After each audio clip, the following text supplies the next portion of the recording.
Okay, now I'm playing one of the most complex classes in Legion right now. This class is not like any other class, and I'll tell you why.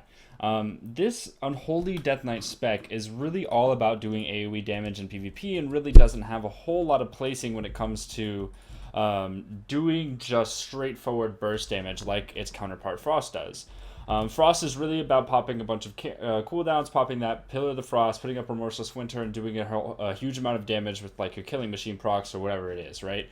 But with Unholy Death Knight, you basically put up diseases on multiple targets, and then you do damage based on how many targets you have diseases up on. So if you actually have one target in front of you, you really don't do a whole lot of damage in the sustained version that Unholy thrives in.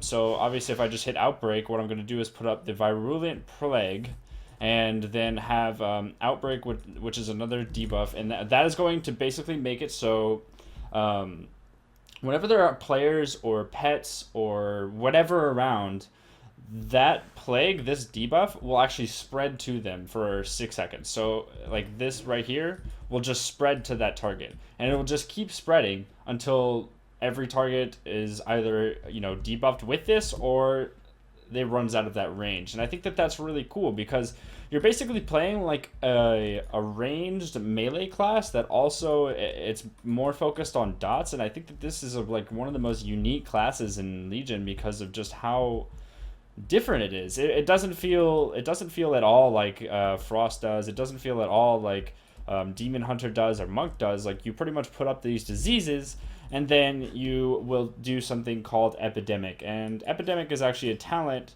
that I'm taking right now. And what it does is whenever you have your Plague up, you can hit Epidemic. So if I put the Plague up on him, right? And if I hit Epidemic, that Plague will flare up and do a certain amount of damage. But if you have the Plague up on 10, 15 different targets, that damage is really going to do a lot. And I think that it's very interesting that Unholy Death Knights are like a range class almost. They're not exactly all melee like Frost is or like most melee classes are. You put up these diseases at range, you can use your Epidemic and it's up to 100 yards. So if I have this guy dotted, what I can do is actually run away and I could still Epidemic, and I'm like 60 yards away from this guy. I can just spam this and just do damage to him, which is really, really cool. Because you can be across the map, and you can actually be doing the most amount of damage that you can to a target in terms of a consistent pressure. You can do that to a target that's literally across the map, or I think out of line of sight works as well. I'm not completely sure, so don't quote me on that. But with all that consistent pressure, what you're really looking to do is build up these diseases, use your Epidemic, and do as much AoE pressure as possible. If players group up, then you can use your Death and Decay, and then actually you can use your Death and Decay and your Clawing Shadows, which is another ranged ability, will actually count as an AoE effect as long as I think while you remain within the area, your Clawing Shadows will hit all enemy targets near that target. So if I am actually standing in Death and Decay, and I'm using my Clawing Shadows and bursting those Festering Wounds, which I'll get into in just a second, then that will actually count as an AoE effect as opposed to the normal single target spell, which is really cool. So there is a couple other portions of the Unholy Death Knight that makes it so much different from other classes. And that is really mainly going to be about the Festering Wounds. So the Festering Wounds is a debuff that you put it on a target and then it deals a certain amount of damage whenever you burst it. And it's a really odd concept because you put this debuff on a target. So if I hit Festering Wounds, this Festering Strike will hit 2 to 4 Festering Wounds at random. So I got 2, I got the low roll. And what this means is that whenever I burst this with the Clawing Shadows, it means that my Clawing Shadows has now activated, or I can now activate these Festering Runes and hit Clawing Shadows and actually get rid of one of those debuffs. So since I had 2 stacks, I could use 2 Clawing Shadows and it would burst 2 different Festering Wounds, which is really cool. So if I have 4 here, then I have 4 runes to spend, then I can actually use Clawing Shadows from range and burst these and do an extra amount of damage every time I use Clawing Shadows, which is really, really cool. Not only can you do that kind of sustained single target damage whenever you're not wanting to spread diseases, maybe a target's low and you're trying to kill that single target or whatever it is, you're training a healer. What you can do is actually do your like one shot, which I mean it's not really much of a one shot. You don't do a whole lot of burst damage, but I mean it's like the burst damage of an Unholy Death Knight. So that's really how it works. And this guy's gonna heal up real quick, and I'm gonna show you exactly what it is. But mostly it's about empowering your undead. It's about raising new undead. You're raising your army of the undead and bursting all of those festering wounds at once. So you can actually get up to 8 festering wounds on a target, and what you do after that is you're going to be using your artifact ability, which is called Apocalypse. And Apocalypse is a 1.5 minute cooldown melee strike that deals a pretty high amount of damage and bursts all of the festering wounds at once on a target, and then summons an army of the dead ghoul for 15 seconds based on how many festering wounds you actually do. So if you, for example, if you burst 8 different festering wounds, you're going to get 8 army of the dead, and they're going to do a lot, especially with the artifact trait, which is right here, armies of the damned. So those army of the dead ghouls will actually apply their claw attacks, which is better than what they usually are. So like death, war, famine, and pestilence, all of those will help do extra damage onto the target.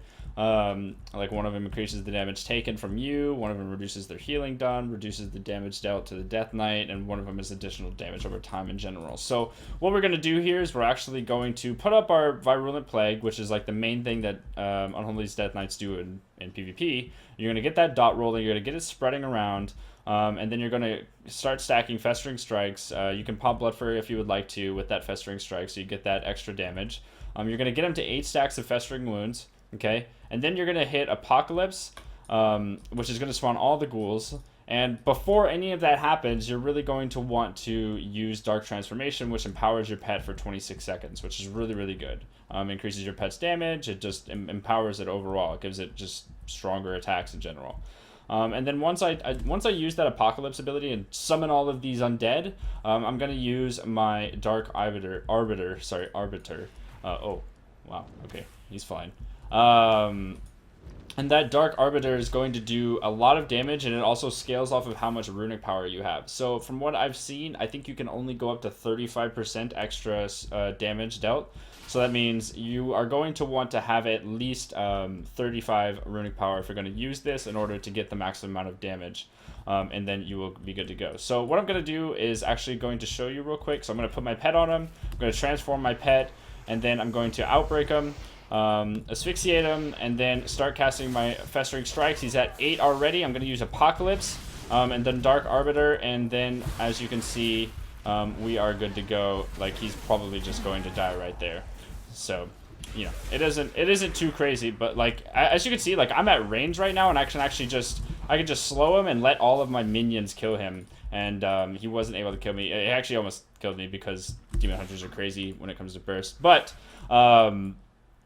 yeah, like it's like you can play at range. You don't actually have to do any melee range stuff whenever you are in that 5-yard range, whenever you don't have your Apocalypse up, because Festering Strikes really don't do a whole lot. You know, it's really more for that one shot, and whenever you're playing this disease spec, which is this one right here, if you want to screenshot it, really all you're trying to do is get that spread pressure going, which is the most important part when it comes to this like overall playstyle. You're not about burst damage, you're about doing a huge amount of spread pressure, which I think playing with like hunters or playing with affliction warlocks or maybe even fire mages, I think that this playstyle could work, because you do a huge amount of AoE damage, and I think that it's cool. As for defensives, there's really, you know, nothing different from Frost except for the Corpse Shield, which is really, really good. Corpse Shield makes it so that whenever he attacks me, I can hit Corpse Shield, which is a 1-minute cooldown, and for the next 10 seconds, 90% of all that damage will be transferred to your ghoul. And if the ghoul is slain, you cannot reactivate a ghoul for 30 seconds. So it's like a trade-off ability. You gain a little bit extra health since it has 500,000 health. It's really not a whole lot. Or if you have it transformed...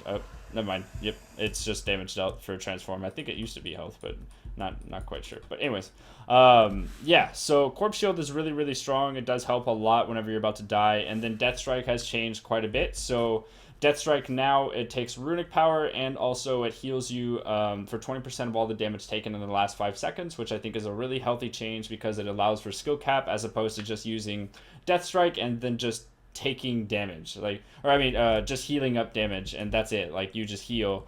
It doesn't really do a whole lot. Oh, that guy's dog threw up. That sucks.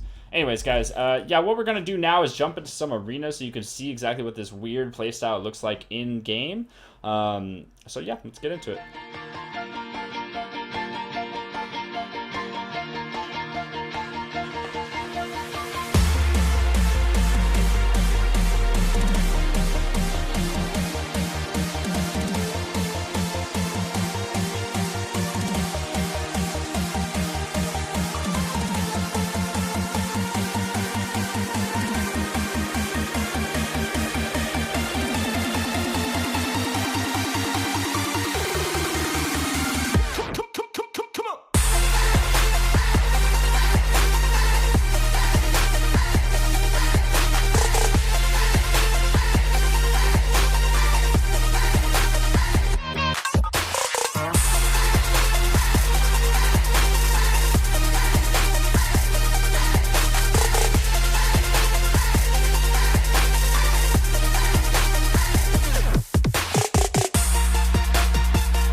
Alright everybody, thank you so much for watching. I hope you did enjoy this video. If you did, be sure to give it a big thumbs up. And I'm also doing my 21st birthday party tonight in downtown Dallas. So if you want to follow that, be sure to follow me on Twitter, Snapchat, Instagram, and Facebook, which are all linked down below for you to click.